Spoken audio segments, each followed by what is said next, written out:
La fois passée, on n'a pas fini notre live parce qu'il y avait trop de nouveaux qui discutaient juste pour discuter. Ça, c'est un.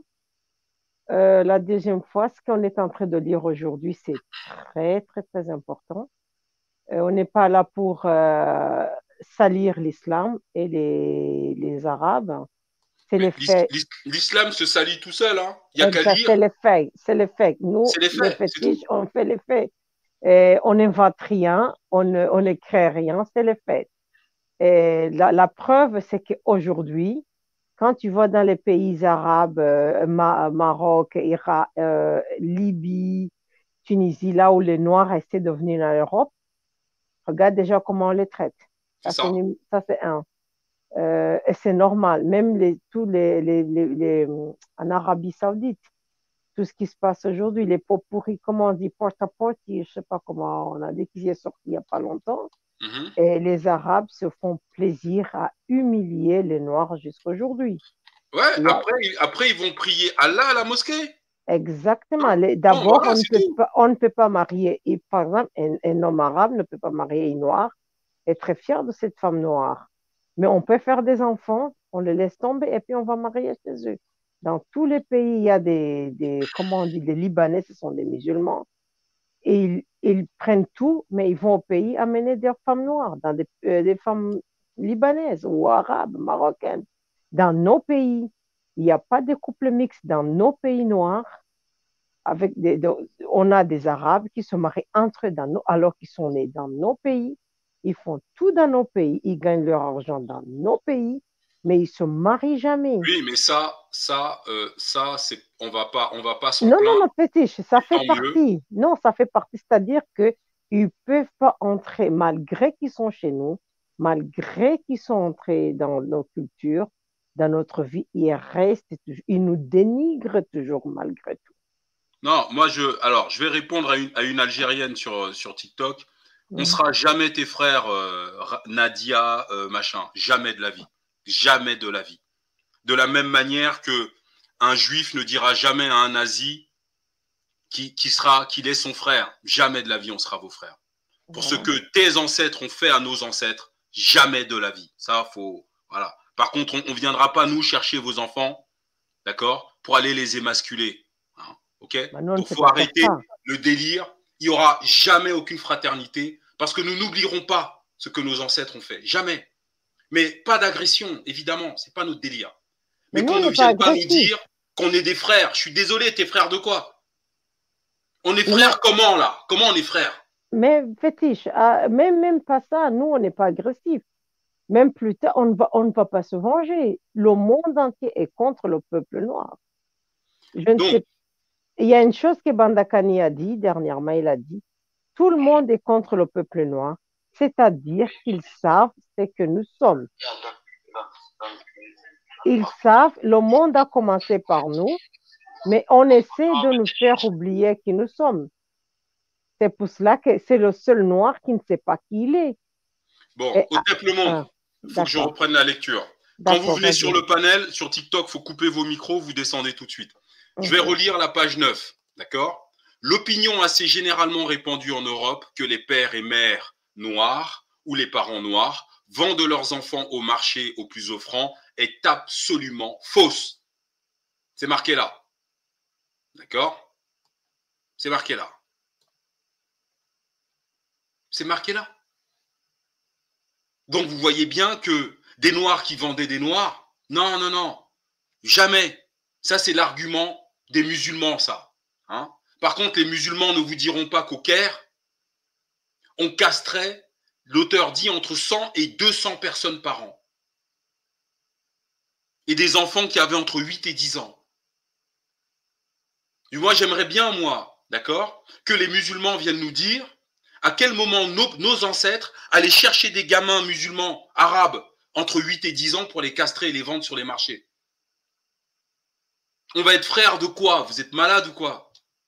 Moi, quand je lis ça, je lis une malédiction. Une malédiction. Parce que quand vous prenez l'islam, là, il faut prendre tout ce qui va avec. Hein. Quand tu épouses la femme, là, hein, tu ne prends pas que ses mains, hein, tu prends tout.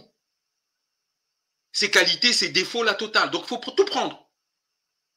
Et quand vous avez un noir qui vient ici, hein, un chien, moi j'appelle ça, qui a été dressé par ses maîtres, qui vient défendre l'islam, eh bien qui m'explique si l'islam est aussi une bonne religion, à quel moment les religieux musulmans se sont soulevés militairement pour que ce commerce d'êtres humains arrête dans leur société. Qui viennent me dire ça? Si c'est jamais arrivé en 1600 ans, alors qu'ils la ferment. Parce que on peut se dire, à juste titre, que l'esclavage chez les musulmans, c'était le fait de gens qui n'étaient pas musulmans. D'accord. Mais comme c'est un crime extrêmement grave, ceux qui étaient musulmans ne pouvaient pas laisser faire ça. Devant Dieu, tu ne peux pas laisser faire ça. Vous pensez que si vous prenez des enfants arabes, vous les emmenez au Cameroun, là, à l'ouest chez nous, et que vous les mettez à vendre sur le marché, les gens vont vous laisser? Mais on va vous tuer. On va vous dire, c'est des enfants. Il sort d'où celui-là? Chez nous, on tue les voleurs. Mais alors, combien de fois quelqu'un qui vend des enfants? Donc, on vient de m'expliquer en quoi l'islam a été une bonne chose pour les Noirs qu'on emmenait dans les pays musulmans, là, et pour les vendre. À quel moment l'islam les a protégés? À quel moment les religieux musulmans ont protégé ces femmes et ces enfants? Là, c'est jamais arrivé. Donc, il ne faut pas venir nous expliquer que ça n'a rien à voir avec l'islam. Bien. France tranquille. Bonsoir, ma soeur. Bonsoir, Feti. Mais je vais répondre en te disant, tu sais pourquoi ça n'a jamais existé? Tu sais pourquoi ces gens, ils se sont jamais levés pour défendre le peuple noir? Parce que dans ces religions, en référence à la malédiction de Canaan, les Noirs censés descendre de Cham, donc selon eux, étaient réputés, voués à être asservis par les descendants de Sem et de... Oui, mais ça, c'était des religions, encore une fois, qu'ils ont écrit eux-mêmes. Il n'y a aucune existence archéologique de Cham, de Cam, de trucs de Caïn, d'Adam et Ève. Tu vois? Voilà, donc c'est ce que j'allais dire en fait. Cette dévalorisation servit objectivement à légitimer la traite négrière. Tu vois, moi je vais citer quelqu'un. Il s'appelle Ibn Khaldoun. Il dit, les nègres, la nation nègre sont en règle générale dociles à l'esclavage. Voilà. Parce qu'ils ont des attributs tout à fait voisins à ceux d'animaux stupides. Voilà. C'est en fait, après, mais on voit aussi que le prophète lui-même, il avait des esclaves. Il avait des esclaves. Et puis, le Coran ne condamne pas l'esclavage, comme disait ce garçon qui est monté là tout à l'heure.